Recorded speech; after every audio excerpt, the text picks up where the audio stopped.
Hey everybody, welcome back to another episode of Colony Drop, your favorite Gundam podcast. My name is Isaac. And my name is Brian, and this is a podcast where we talk about anything and everything related to the Mobile Suit Gundam franchise. From the mobile suits, to the anime, to the movies, to the manga, to the clothes, the food, the music. We do it all, Isaac. That's absolutely right, Brian. We even do holidays. And what holiday's coming up, Brian? Well, you know what? It's technically not a holiday, but I think it should be a holiday. It's Halloween, You Isaac. know what? This is one of those things where the public has made it a holiday. like if your business dare not refuse to do anything for Halloween, right? You have to kind of Halloween it up with everybody else. We demand it. The public demands it. Yeah, you got to come to work dressed. So Colony Drop is telling you if your work doesn't give you the day off, take the day off for Halloween. Yeah, quit. Do a silent. Was it called silent quitting? Do quiet quitting.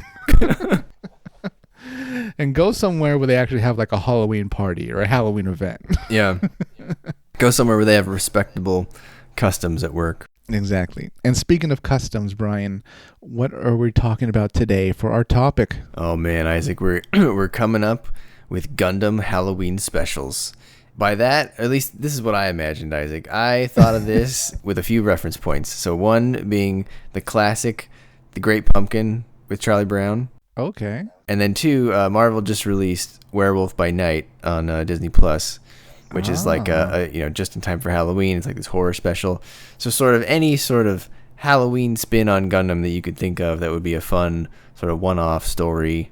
How did you think about this? I kind of took your meaning, Gundam Halloween special, as a blank canvas.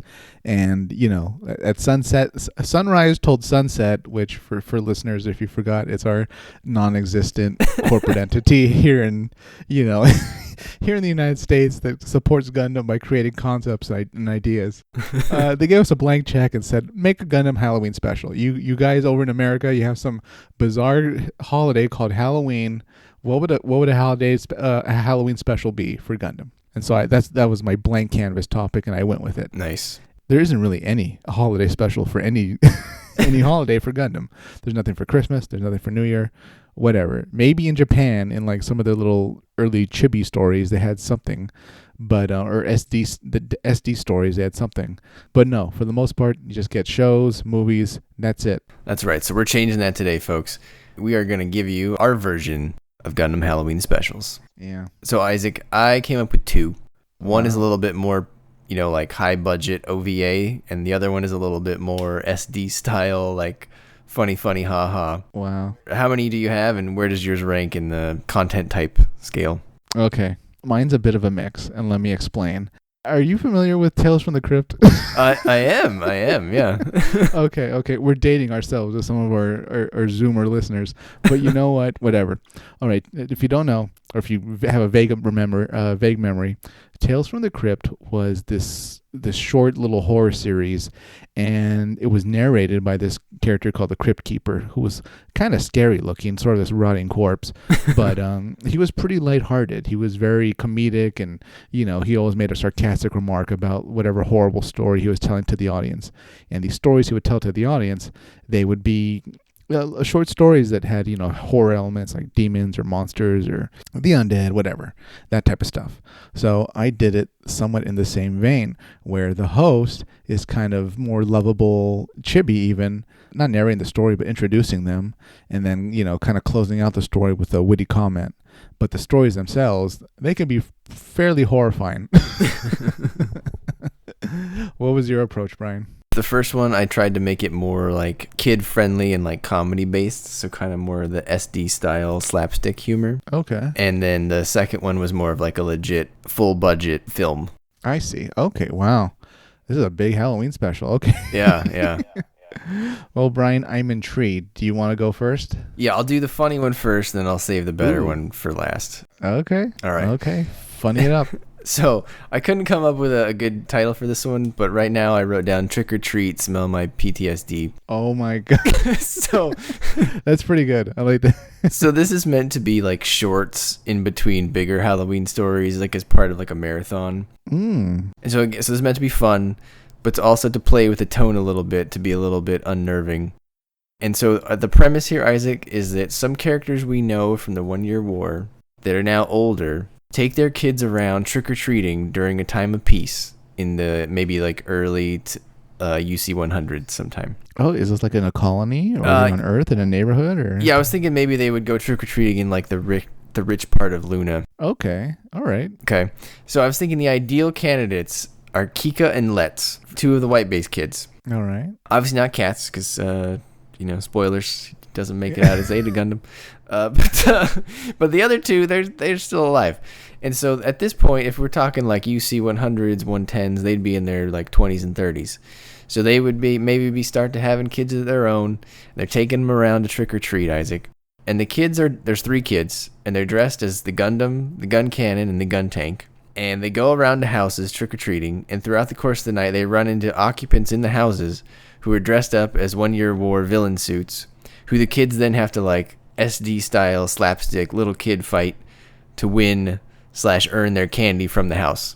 This part is the comedy. But then while this is happening, Kika and Let's are like all, like the anime nervous and stressed when the screen gets dark and they get all big like drop of water. Yeah. Yeah, because they're watching their kids reenact the 1 Year War is like bringing them back to the war and basically causing them mild PTSD. And so we as the viewer get to experience that with them alongside the comedy. And so as the kids, go trick-or-treating, some of the things I thought they could experience would be like, for example, we would just progress through the 1 Year War, right? So the first house they go to, maybe it's like a goof house. And there's inside is a rotund dad in a goof costume. And maybe they beat him up, but instead of candy, he dishes out life advice, very useful life advice like Rama Ral did. Wow. And so then they're very disappointed. And then maybe they end up fighting some kids from school, the Dom triplets, who are dressed up as the Tri-Stars, and they do the jet stream attack. Are they the obligatory like Halloween bullies that apparently only want to take candy? Oh, absolutely, yeah. But this is like it's happening in the middle of a street instead of like space. So it's I think the contrast is kind of funny. So are these kids in the Dom costumes? Are they on like rollerblades or something? Oh, that would be amazing. I didn't even think of that. Yeah, totally. They have to be on rollerblades. Yeah. Roller skates that's way more Dom style. I don't think Doms would have inline skates. No, that might be actually too fast for the Do they even sell those anymore? Huh. They do. I just watched a YouTube video of some guy skating through New York to work. Oh, wow. Okay. Like very recklessly skating, by the way. Like I know he was doing it for his YouTube video, but I was like, I feel like a car is going to hit you. Maybe that's how you got to do it in New York, because like no one's going to care, You have to like bulldoze people. That's true, too. It looked like a good way of transportation. Like, honestly, he got there pretty fast. Okay. Huh. One house they go to, Isaac, could be a big castle house, and that only gives out XL candy bars. And like maybe that's why they go there. They hear that it has XL candy bars, and they want those. But the guy who answers the door is the butler, and he's dressed in a Gyan costume. And so they do battle with the Gyan. Another one is they get stopped by the local public swimming pool and get into a fight with the Zagok kids, who are all dressed as Zagok or other amphibious suits. They could fight with pool noodles. Yeah, they would. I assume that'd be like their beam weapons, and they just slap the Zagoks around. Yeah, they just knock them off the high dive, into the pool. It could be hilarious. Of course, it has to climax with a battle with the Big Zom, and the Big Zom house has the most candy. It's got to be the biggest guy they've come across all night, or the biggest kid. Maybe it's like the biggest bully at school or something. And then all the while, Isaac, the whole night, they're being pursued by another person in their class who wears various costumes. He keeps changing them throughout the night, who tries to steal their candy. So first he wears Char's Zaku, then the Zagok, then Char's Gelgoog, and finally the Zeong. And so at the end of the night, when they have all their candy in their bags, they meet the Char kid at the end of the street, and he's in the big Zeon costume, and that's their final boss. And then, they eventually beat him. And then to make it happy, the kids, they share their candy with Char at the end, and everyone's happy. Oh, and I forgot to mention the Kika and Let's. I presume that they're having to drive them around in some type of car, because we're obviously getting quite around this neighborhood. Yeah. So the car would be costumed as the white base. I think that'd be hilarious. Wow. Costume to car. That's pretty committed to Halloween. Hey, it's one night a year. You go big. You know what that feels like? That almost feels like a video game, like an 8-bit, like retro style video game where you just kind of... there's like a mini map, and then like that's like going around the neighborhood to each house, and each house is kind of the battle. Yeah, each house is a stage, like a side-scrolling fighter, like a beat 'em up. Aside from the parents having PTSD, even though you think like, I mean, they seem like they were handling it well as kids, maybe not, but Yeah, you gotta be careful with the tone there, right? You know, like yeah. I was like, really, they're having PTSD, flashbacks. That was pretty fun. That's very much in the lighthearted tone that the Gundam can sometimes do, especially when it goes SD. You know? Yeah. So like, do we ever see like the parents kind of revealed? Not the parents, but the ones in the suits, like the fat father playing. Yeah. The Guff. Do we actually see him kind of putting on the suit and like, oh, let me answer the door? Or does he just appear as the Guff? Oh, okay. Yeah, maybe both. I think you would do it as the audience would see him putting on the suit before he opens the door, but the kids would never see him like that. Like they would think that he's like a big enemy, right? He just appears to them as the Guff. Yeah. Okay. So the kids are they've grown up on these stories, and then to see them brought to life, it's right. Yeah, they have to fight them. Maybe Kika and Let's see him like over the fence, and he's like, I'm gonna scare the crap out of your kids, and he puts on his little thing. They just see a mono at night, just a red circle. So that's my funny comedy Halloween special.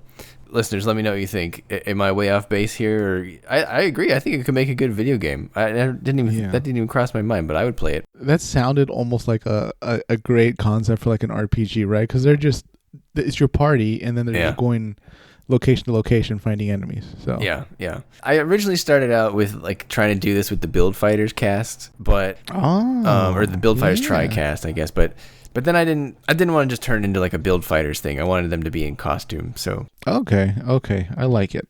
It was fun, cute and fun. All right, my next one is a lot heavier hitting than that one. So oh boy, listeners, sit down if you're standing. All right, Isaac, what have you got for us? All right, so my Gundam Halloween special is hosted by Pumpkin Gundam. Pumpkin Gundam is a lovable chibi trickster who likes to tell scary / horror stories to the audience. And Pumpkin Gundam is probably looks like a Gundam with the head of a pumpkin. Okay, so it's the head of a pumpkin, not like a body. I mean, the body must be sort of Gundamish looking, but for the most part, it's clearly a Gundam head with like, the little V crescent on the forehead, and then the Gundam face and the pumpkin. Okay. Draw your own conclusions from there. All right. So the Halloween special actually has a name. It's Gundam Halloween Special : Nightmares of Solomon. Oh, that's pretty good. And Pumpkin Gundam, even though he's kind of chibi looking, he's going to tell you some pretty hair-raising stories, Brian, all right?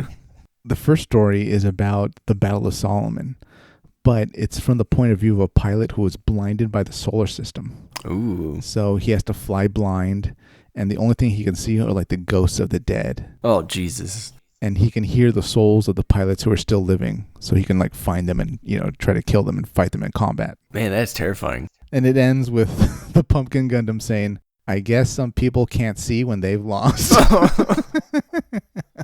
Does he have a pun at the end of every story? Yes. He closes out the horror with like, a very sarcastic remark. I think the Pumpkin Gundam might just be you. Yeah, pretty much. It's obviously my stand-in. The next one, it just starts with mass-produced Zoms, thousands of them, Brian, coming out of Solomon. And they invade Luna, they invade Earth. You see them burning Jabra to the ground. And it zooms up to like the biggest Zom of them all. And it's revealed that Dozel's in there. But the camera pulls out and it's just Dozel's pupil. It turns out this was all Dozel's death dream in his final second of life. Oh, jeez. Before he blows away after Amuro kills him. Good Lord. I made like little kids in costumes and you're coming at me with like horrific war stories. And as that fades to black, the Pumpkin Gundam says, "Talk about having big dreams." That's wonderful. The third one starts with Zeon activating hidden engines on Solomon, and the asteroid base Solomon starts dropping onto Earth. Okay, all right. Amuro, with the help of some Jims, Balls, and even some Zaku's and Doms, this is obviously a throwback to, throw forward to Shard's counterattack. Sure. They all get on Solomon. They try to use their boosters to try to stop it, but it keeps heading towards Earth, Brian. It's now burning up in Earth's orbit. It's all red and stuff. The Zaku's and the Balls and the Jims, they all burn away and fly away. And then it makes impact, Brian. Solomon crashes onto Earth. Oh, no. It crashes onto Earth, but this time, this isn't some regular asteroid impact. No, the whole planet goes kind of molten red, so we know the planet's done. And then guess what happens? Well, is this where we get our punny comment? Almost. Amuro wakes up, and he's still in the white base, getting ready for the Battle of Solomon. Oh, okay, so it gives him, like, extra oomph to get through the battle, and he has to do whatever he can to stop that from happening. Just a bit of a nightmare, yeah. And then the Pumpkin Gundam, turns to the audience and says, "Don't worry, Amuro. It's just a nightmare, not the end of the world." Oh man, that's good. I like that. That's some good lore building right there. And the final one, I think you might like the most. I don't know. It's called The Haunting of the Dark Horse. Ooh. A single distress beacon is heard after the firing of the solar system at the Rebel fleet's last known location. Okay. A rescue ship is dispatched to rescue the survivors. And what did they find, Brian? A single lone surviving Pegasus ship. Ooh. It's the Dark Horse.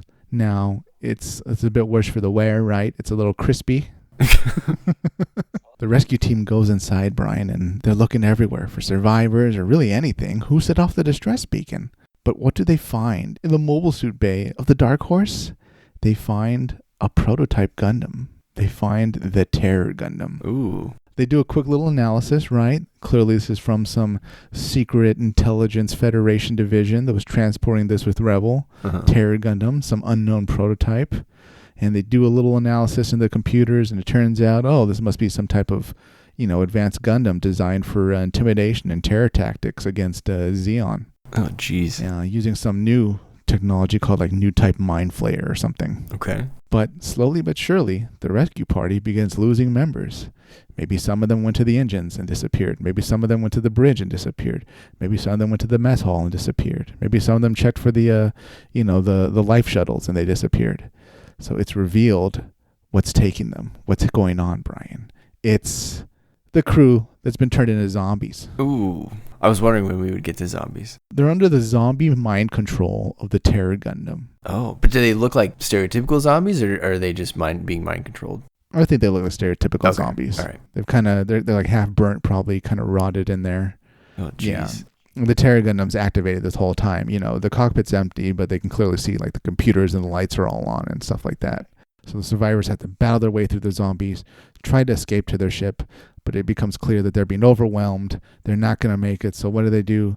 They overload the reactor, and they blow up the Terror Gundam and the Dark Horse. Wow. And Pumpkin Gundam turns to the camera and says, "I guess they really blew it." I knew it was coming. Guess they went out with a bang. Right? Yeah, those were my little short stories told by Pumpkin Gundam, scaring you and giving you a sarcastic comment at the end. Does the Dark Horse, is it like a white base that's painted black, or what does it look like? Yeah, I assumed it was very much, clearly a very early Pegasus that's probably painted black or definitely a darker shade of gray or something. Okay. And yeah, it had something we didn't know about that we never found out about because it got wiped out. Yeah, it's like a wide-ranging mind control psychomu type thing. Yeah, very Federation, deep tech, deep science divisions.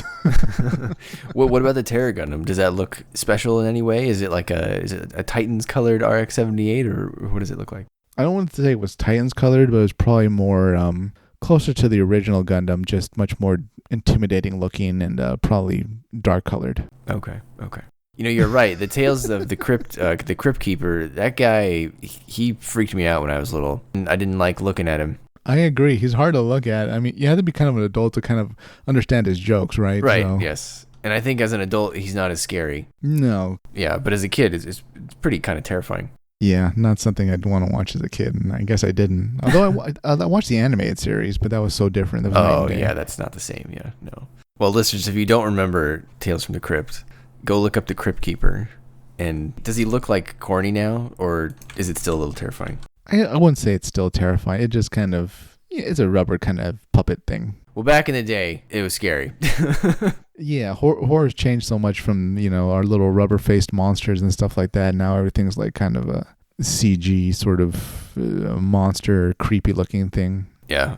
Yeah, those are pretty good, Isaac. I could definitely see those in some sort of like Halloween special manga one-shot collection. That reminds me a lot of, maybe not in tone, but the one Crossbone single volume, Skull Heart, how we got like multiple little stories. I like that. I could see, Pumpkin Gundam's, what did you call Nightmares of Solomon. I could totally see that. Yeah. Oh God, I forgot about Crossbone, Skull Heart, the the giant Gundam head, with like Xeon intelligence, assumed had to be proportional to the rest of the body. We have to make the Xeon huge. And most of with the exception of the Terra Gundam, the other ones could actually fit into the canon. Yeah, the more I was doing them, I was like, I'm pretty much just writing alternate histories, right? What could have been. It was kind of half Chrono Gundam in a way. But the first guy who loses his sight, you could turn him into a new type, and he could sense his enemies that way too. Wow, I didn't even think of that, Brian. I just assumed this was very kind of MS Igloo type, death kind of doing weird stuff again. Well, it raises the question: is he really dead? Maybe he's a new type. Are they ghosts? Are they new type ghosts? Yeah, I don't know. There you go. Yeah, I didn't even think of that. What's good about the Dark Horse one with the Terra Gundam is it wipes itself out. That's true. Yeah. You could even pass that off as canon by just saying no one remembers this. They could be exaggerating. They all just lost their mind. Yeah, everyone dies. So the Federation probably didn't notice a single rescue ship disappeared. Does anyone ever get in the Terra Gundam? No, I don't think so. Oh man. What would an undead Gundam be? It would be just, it's activated without a pilot and it's just kind of sitting there really causing its problems. Man. All right, well, I'm sold. I'm terrified. Well, you know what, Brian? We're about to get more terrified because you're about to tell me you're heavy hitter. Yeah, all right. So this one, I feel like I had 3 ideas, and I know the other one was pretty good, and I just completely forgot it. But this was the first thing I thought of, Isaac. And it's funny that you mentioned undead Gundams because we're going to go knee-deep into that here. So this one is called Old Man Domon. This is a play on the Marvel Comics series called Old Man Logan, which the movie Logan was sort of based on. So for those who've never read Old Man Logan, there's a little bit of a synopsis here. Have you read Old Man Logan, Isaac? Some of it. And by some of it, I mean like whatever I was able to Google. Yeah, okay. All right. It's pretty good. If you haven't read it, I recommend it. It's definitely an alternate Marvel thing, but basically it takes place in this future post-apocalyptic sort of world where the world has been divided up amongst various supervillains and sort of the heroes lost and they're all sort of dead, which for a reason which I won't really go into, but because it's kind of spoilers, but an older Wolverine travels with a blind Hawkeye to sort of make a delivery, and he ends up fighting the Red Skull and fighting the Hulk, and kind of all these things happen. And so it's kind of like this buddy road trip post-apocalyptic nightmare story. So that's what this is going to be, but it's going to be the Gundam take. And so my take on this, Isaac, is in a post-apocalyptic multiversal hellscape, an older Domon Kashu travels the world fighting Devil Gundam Cell-infected Gundams from all timelines, with the intention of finding and killing the ruler of this new Earth, the mysterious White Unicorn. Wow. Joining him in his travels is a blind Char wearing the Quattro Bagina glasses, who fights in a damaged Sazabi without a mono eye, but with the new Gundam's fin funnels equipped. The Sazabi would be damaged in the same way it was damaged in Char's counterattack when it was left on axis. It's a headless Sazabi. Yeah, that's why the mono eye doesn't work. It's a new Zabi. Oh, there you go. Yeah, new Zabi. Oh, that's cool. I like that. All right, we'll add that in. So Char hires him to help defeat the White Unicorn, promising Domon that he has a secret weapon that needs Domon's help to use. And along the way, maybe we learn the fate of Rain. Maybe in this universe, she was infected by the DG cells, and Domon was unable to save her, and instead maybe forced to kill her. So he's a broken man, Isaac, our Domon. He's older. He's maybe in his 40s, 50s at this point. And also, Domon doesn't really know who Char is, right? He's from a different universe. So the significance of Char is lost on Domon. He doesn't really understand who this guy is helping him. Along the way, Domon would fight the White Unicorn generals to sort of mirror the generals in G Gundam. But here you would have, Akira in a Devil Gundam Infected Freedom, Setsuna in a Devil Gundam Infected 00, Hiro in a Devil Gundam Infected Wing Zero with damaged wings. I think that'd be a cool image. as well as Yeah. Mika in a Devil Gundam infected Barbatos. You could have them all infected with DG cells as well. I think it'd be fun to have all the heroes of the various timelines looking a little worse for wear, Isaac, in a more evil light. And so upon confronting the White Unicorn, Isaac, he is revealed to be not Amuro Ray, as you may have thought, because you have What? Char and you have the White Unicorn, but is in fact revealed to be a Devil Gundam cell-infected Banagher Lynx, Wow. sealed in a Devil Gundam cell-infected unicorn that has absorbed both the Banshee and the Phoenix. And we gradually find out that the Devil Gundam sought Banagher out due to his ability in the unicorn to take over other mobile suits. So the Devil Gundam can corrupt their minds, but the unicorn can take their machine and allow the Devil Gundam to take over all their machines. So with it, the new type destroyer system. So it's a match made in heaven, Isaac. If the Devil Gundam took over the unicorn, I feel like everyone would lose. Yeah, the Devil Gundam, to its credit, this is a very wise plan. This was not thought up by your average Saturday morning cartoon villain. So No, this is beyond Xeon's understanding. This is like levels of complexity. Yeah. yeah, we're not giving any background about how everyone got here or anything like that. So this is a one night only special, everyone. So we only have a It limited kind of amount of works time. though. Oh yeah. Actually, no. I'll add something in later, an observation. But continue. At the end, when Char and Domon confront Banagher, Char reveals his weapon, and it turns out it's the Moonlight Butterfly. And Domon uses it to purge the world of Banagher's corruption in all mobile suits. And once the job is done, though, Isaac, here's where Halloween comes in, plus all the zombie Gundams. Char fades away, revealing that he was a new type ghost all along. Oh wow. That's why the Sazabi was damaged. He wasn't actually Char. He was just piloting from beyond the grave to save the world. It's a Halloween miracle. The only thing I don't have here, Isaac, is I'm not sure how to get Mineva in here. I feel like I need some sort of symmetrical ending with G Gundam where Mineva helps free Banagher from the Devil Gundam, similar to how Domon helped, free Rain from the Devil Gundam. I don't know how to do that though without telegraphing the reveal that it's Banagher behind it and not an evil Amuro. That's a good point. Maybe she's like a Schwarzbrüder character in a mask, and we don't know who she is until the end. She's Lady Z. Yeah, there you go. Or Lady M? Yeah, Lady Z. Something. Yeah. I don't know. She's in a mask and yeah. A big Z mask or something. This whole time I was listening to you talk about this great idea. It kept pulling me back to that one video game where the Devil Gundam infected all the video games. Oh, that's Do you remember right. that? Yes, I do. Yeah, I forget Yeah, the name escapes me, but I know what you're talking about. Yeah. Yeah. The game is set in our world. They know they're in a video game, Right. but they have to stop the Devil Gundam using their own characters and mobile suits because it's gonna take over the internet or something. It's very Digimon. Yeah. Yeah. I was thinking that this whole time. I was like, this could technically work based on precedents that they already did in a Gundam game.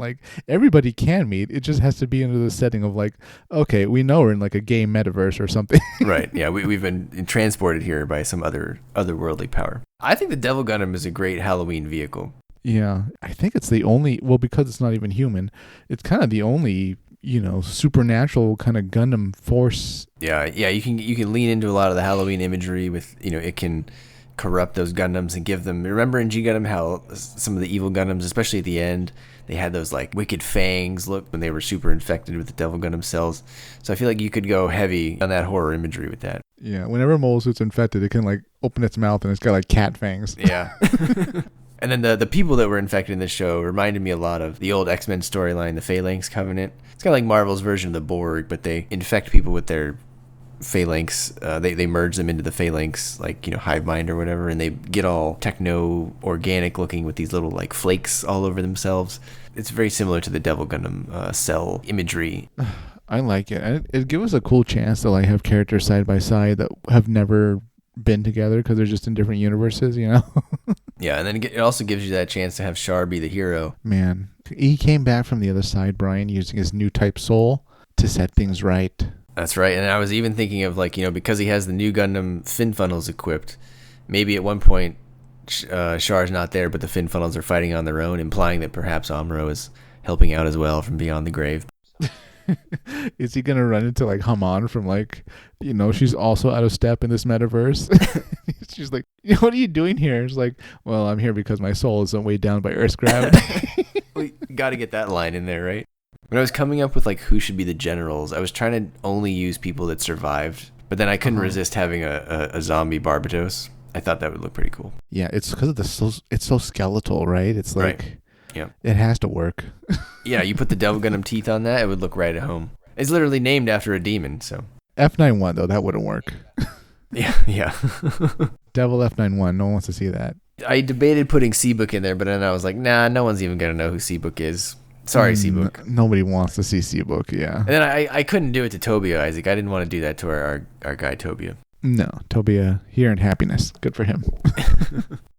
I mean, so did Seabook. He's at his little bakery, right? You know, baking kids with Cecily. Yeah, oh yeah. I forgot about that. Yeah, putting buns in ovens. Yeah, not literally baking children. I know it's a Halloween special, but I'm not going there. Well, Brian, your stories are mine kind of struck the same tone repetitively, but I like the variety in yours. You got something for the adults and the kids. Well, that's what I'm saying. Mine is the beginning of the thing, and then you send the kids to bed, and then you watch the main story. But you hit pause, and then you you just press play when they're asleep. You usher them up to bed. Good night. Trick or treat. Eat your candy. Now yours, I like yours, man. You got the lore building there. You got nice little one and dones. I think that was a good theme, though. We stuck to like a one and done. This is not like a 52 episode show, right? This is a self-contained. No, just a handful of Halloween stories. You watch them and then you call it a night. That's it. Those are the best Halloween stories you remember, right? Like you remember Tales from the Crypt because they were short and scary, and you could absorb them in one sitting. So I think if you're gonna do a Halloween special, I think that's what you need. We're not talking like a Walking Dead show here that's 10 seasons long, Isaac, that overstayed its welcome 6 years ago. Oh boy, yeah. I thought of doing something kind of chibi with like the Gundams doing like a pumpkin carving contest and something like that, and then like they started disappearing, and then ended up being like the fault of like a ghost Gundam or something. But I couldn't really make the elements work, and I was like, Isaac, just play to your strengths, and we're just gonna do horrifying nightmares. Well, there's always next year, Isaac. You can always bring back the pumpkin carving contest. I'll think about it. Yeah. Our listeners will be waiting for the pumpkin carving contest episode. I bet they will. How hard do you think it would be to carve a Gundam face in a pumpkin? Surprisingly easy. And let me explain. Let me clear myself up. I think the symmetry is what lends itself easily. It would lend itself very well, I think, to just printing something out on a paper and then putting it over the face of the Gundam and then carving away in the lines. Huh. Well, I got a lot of pumpkins this year, Isaac. I might give it a go. I think you should do it, Brian. I don't mean to downplay your skills or anything, but may I suggest you choose a more simple Gundam, like just the original Gundam's face, How dare you? I mean, are you going to do like, I don't know. God, don't do like Epion or something. No. I will absolutely be doing either the RX-78 or the Zaku. So okay, yeah, because oh god, mono eyes are gonna be the easiest thing you can do. Yeah, circle. Look at that. Maybe I will carve it and make it the first post on the Colony Drop Instagram, which we've never used. I mean, yeah, Instagram's not doing hot anyways in the battle among social media. Maybe we should migrate to TikTok. I think we're too old for TikTok, aren't we? I don't know. You got to go where the people are. We'll just be showing Gundams on there anyway. All right. Well, listeners, I'm gonna work on my Gundam pumpkin. Are you gonna go through like 10 pumpkins? No, I have 4, and one of them is for my son. I can't use that one; he'll be upset. So I really only have 3 chances, and one of them is too small. So I really only have 2 chances, and I can't screw up both of them. I need at least one more. So I really only have 1 chance. So it's either gonna work or I'm not gonna post it. I can see you being up at like 2 a.m. like carving pumpkins, and your wife is like, just come to bed, and you're like, no, damn it, I need to get this right. And there's like a pile of like 10 pumpkins next to you, and then like they all have like half carved Gundam faces. That is probably very accurate to what's going to happen. It probably will take a very long time, and I'll probably be covered in like pumpkin seeds when I log into work on Zoom the next morning, and it'll be disgusting. So Brian, we believe in you, though. The listeners and me, we all believe in you because you're a methodical man.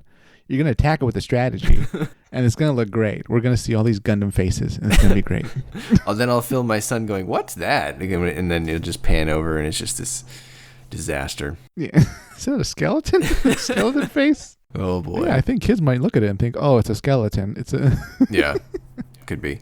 Well, listeners, if you've ever carved a Gundam pumpkin, feel free to share your pictures with us. I want to see if they actually work. Yeah, and more importantly, we want to hear your ideas for a Gundam Halloween special.